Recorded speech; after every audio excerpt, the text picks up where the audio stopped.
ये आकाशवाणी का सागर केंद्र है। आइए सुनते हैं ये भेंटवार्ता। भेंटवार्ता का विषय है ध्यान की अवस्था से आनंद की अवस्था की ओर। इस भेंटवार्ता में ध्यान व योग विशेषज्ञ प्रतिभा शांडिल्य से बातचीत कर रहे हैं दीपक निषाद। तो आइए सुनते हैं ये भेंटवार्ता। नमस्कार श्रोताओं, स्वागत करते हैं आपका इस भेंटवार्ता में। और आज इस भेंटवार्ता में भाग लेने के लिए हमारे साथ एक बेहद खास मेहमान है। आपका नाम है प्रतिभा शांडिल्य और आप ध्यान और योग विशेषज्ञ हैं। बहुत रुचि है आपकी मेडिटेशन में और योग में। तो आपके माध्यम से हम ये जानने का प्रयास करेंगे कि किस तरीके से आज की बदली हुई परिस्थिति के साथ हम साम्य स्थापित कर सकते हैं, कैसे चुनौतियों का मुकाबला कर सकते हैं, मानसिक मजबूती बनाए रख सकते हैं, ध्यान किस तरीके से हमें आनंद और सुख की ओर लेकर के जाता है और दुनिया की तमाम चिंता अवसाद से दूर रखता है। तो सबसे पहले प्रतिभा शांडिल्य जी, आपका हमारे इस भेंटवार्ता से जुड़ने के लिए बहुत बहुत धन्यवाद। धन्यवाद आपका भी। और प्रतिभा जी, सबसे पहला सवाल जो आपसे हम जानना चाहेंगे वो ये है कि अभी संपूर्ण देश में लॉकडाउन जैसी पूरी स्थिति है और लॉकडाउन को सफल बनाने के लिए बहुत हद तक हमें अपने आप को अनुशासित रखना बहुत जरूरी है। आप क्या सलाह देंगी कि कैसे लॉकडाउन को सफल बनाया जाए और कौन कौन से वो तत्व हैं जिसे हम अपने जीवन में लागू करके इसे और सख्ती से अपना सकते हैं? जी, सबसे पहले तो आपका हम धन्यवाद करेंगे जो आपने मुझे यहाँ बुलाया और इन चीजों की वर्तमान आपदा के विषय में बात की। अनुशासन जीवन का सबसे महत्वपूर्ण गुण है। जीवन की शुरुआत ही अनुशासन से होती है। जैसे हम कहें कि अनुशासन का मुख्य स्रोत हम स्वयं ही है। सेल्फ रिस्पेक्ट की तरह ही सेल्फ कंट्रोल अनुशासन है। हम सोचे, क्या हम इस आपदा का हिस्सा हैं और हैं, तो हमें स्वयं उसमें अपना पूर्ण सहयोग करना चाहिए। हमें प्राथमिक आवश्यकता को छोड़कर घर में ही रहकर आत्मावलोकन करें, अपनी खूबियों को पहचानें, उन पर काम करें, जैसे संगीत, योग, बागवानी, अध्ययन। इस तरह की चीजों से हम अपने समय का सही मायने में उपयोग करें और घर में रहकर अपनी प्रतिभा को जाने। हर व्यक्ति श्रम में अद्वितीय है, ये आप भी जानते हैं। स्वयं को पहचाने और अनुशासित रह के लॉकडाउन को सफल बनाएं। जी, अनुशासित रह के लॉकडाउन को सफल बनाएं और हर एक व्यक्ति स्वयं अनुशासन का स्रोत है। यदि आपको लगता है कि आप भी इस आपदा के हिस्सा हैं, तो आपको भी अपने हिस्से की जिम्मेदारी अदा करनी पड़ेगी और अनुशासित होना पड़ेगा। आपने बताया ध्यान, योग, बागवानी, बहुत सारी ऐसी चीजें हैं जिसमें आप अपना ध्यान लगा करके अनुशासन का ख्याल रख सकते हैं। इसके अलावा प्रतिभा जी, एक चीज और है, खासकर जब हम किसी काम में लगातार व्यस्त नहीं होते हैं, बहुत खाली समय हमारे पास होता है, तो कई बार हम परिस्थितियों को सोच करके तनावग्रस्त भी होते हैं, अवसाद में भी जाते हैं और कई बार एक ही चीजें बार बार होने से हमें गुस्सा भी आता है। तो इन सब चीजों पर नियंत्रण कैसे किया जाए? देखिए, जीवन में लगातार समस्याओं को हल करने और चुनौतियों का सामना करने रहने की एक अविरल प्रक्रिया है। हमारा तनाव हर समय बुरा नहीं होता, बल्कि हमें एक नई दिशा दिखाता है।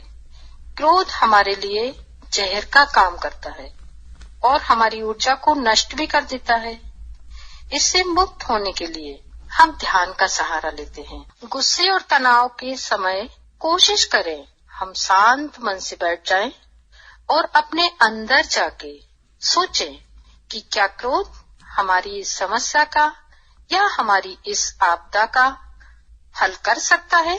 जब नहीं कर सकता है तो फिर पुनः हम अंदर झांकें और इस समस्या का हल ढूंढें।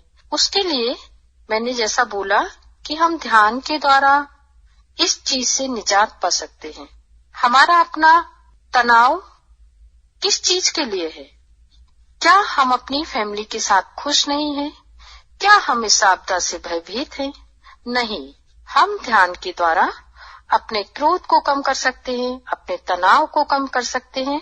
जीवन एक परीक्षा है, इसे हमें प्रथम श्रेणी में किस तरह से पास करनी है, उसकी टेक्निक हम अपने अंदर जाके खोज सकते हैं और तनाव को बहुत ही आराम से कम कर सकते हैं। जी, जीवन एक परीक्षा है और इस परीक्षा में प्रथम श्रेणी में पास होने के लिए हमें टेक्निक ढूंढनी पड़ेगी और क्रोध एक जहर है जो आपकी ऊर्जा को नष्ट करता है।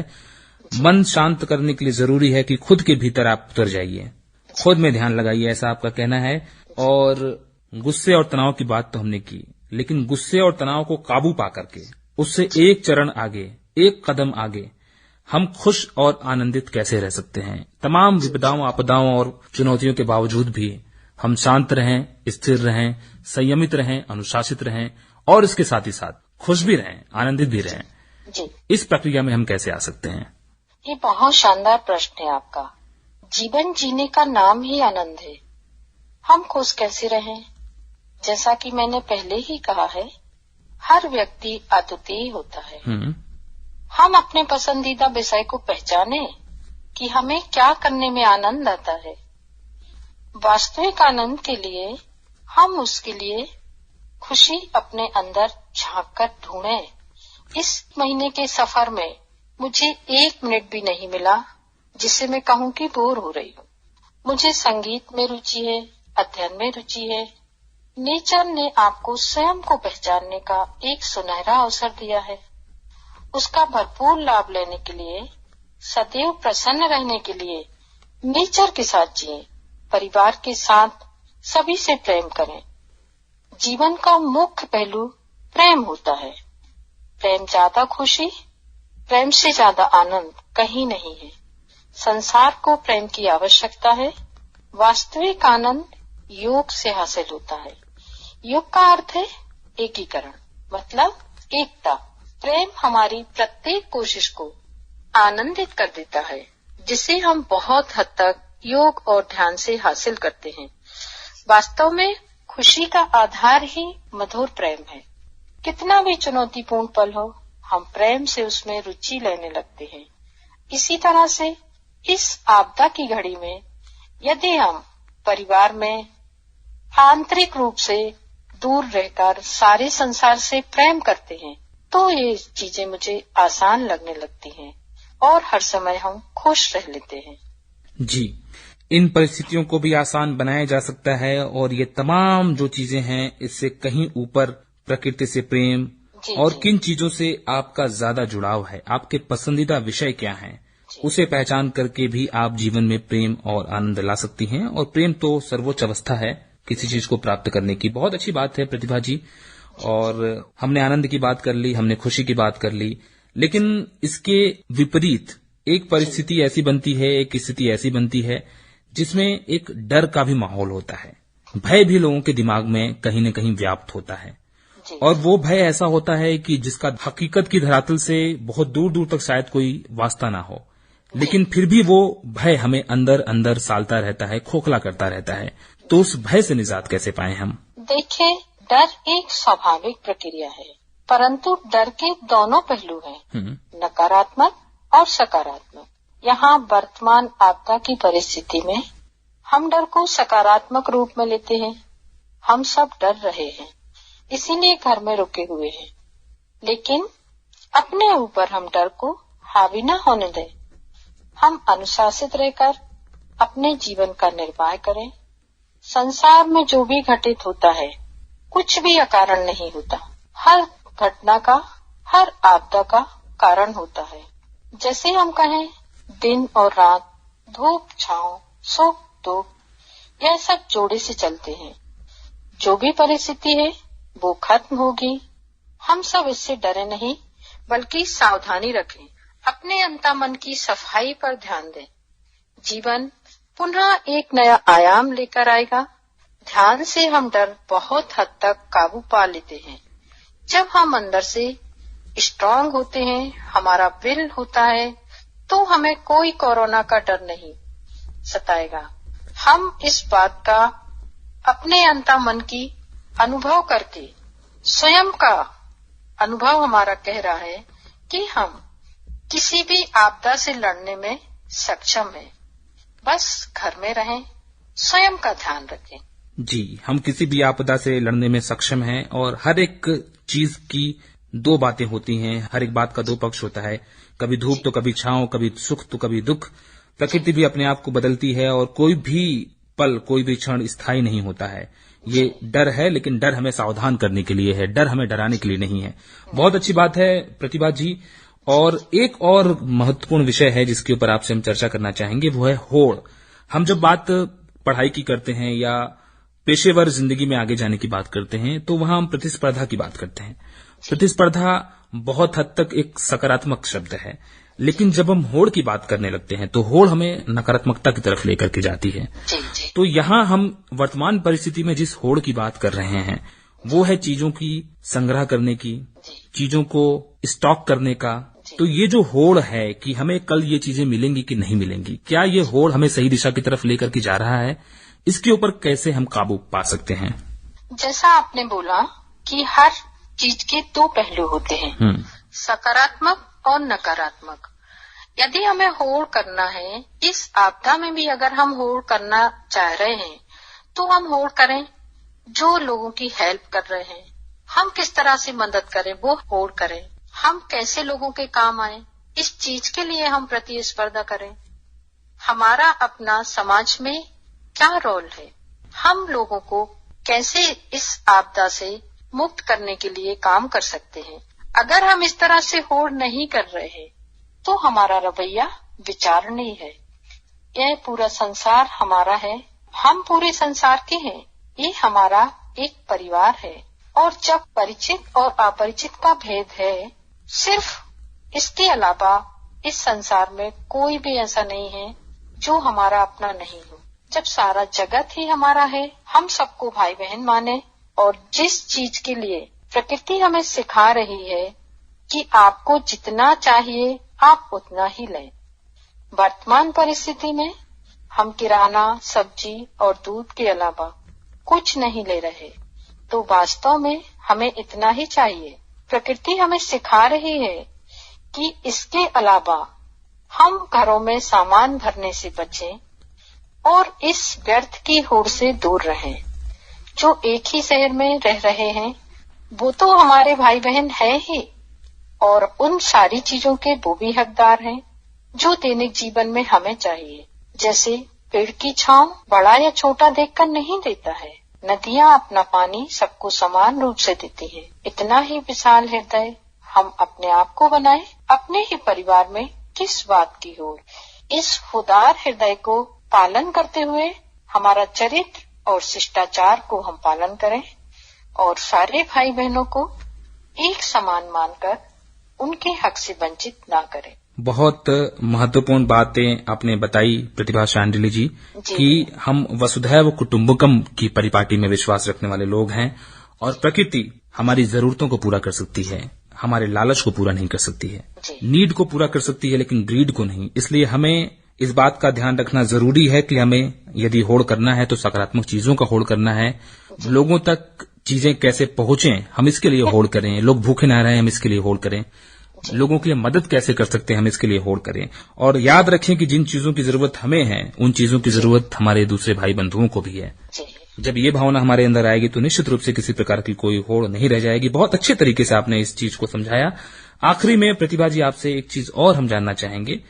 आप चूंकि ध्यान की विशेषज्ञ हैं और ध्यान की बहुत जरूरत महसूस होती है, आज दुनिया हमारी तरफ देखती है कि कैसे हम इन चीजों के माध्यम से हमारे जो परंपरागत चीजें हैं, हमारी जो परंपरागत चिकित्सा पद्धति है, इसके माध्यम से हम कैसे बड़ी से बड़ी चुनौतियों का मुकाबला कर सकते हैं। उसमें ध्यान एक बहुत बड़ी चीज है। ध्यान के माध्यम से अपने जीवन को हम सुखमयी कैसे बना सकते हैं? जी, संपूर्ण मानवता के लिए एक ही माध्यम है, योग और ध्यान। ध्यान के अभ्यास से हम अपने हृदय का, हम अपने मन का नियमन करते हैं और जिससे एकाग्रता और संतुलन की स्थिति प्राप्त करते हैं। डर, गुस्सा, तनाव, ये सारी मानसिक प्रेरणा प्राप्त होती है। हम स्वस्थ रहते हैं और जब हमारा शरीर स्वस्थ होगा, हमारा मन स्वस्थ होगा, हमारा हृदय स्वस्थ होगा, तो हम सारे संसार की समस्याओं के बारे में स्थिर तरीके से सोच सकते हैं। ध्यान वास्तव में किसी एक विषय पर सोचना या स्थिर रहना एक प्रक्रिया है। ध्यान एक बहुत ही सरल और सहज प्रक्रिया है।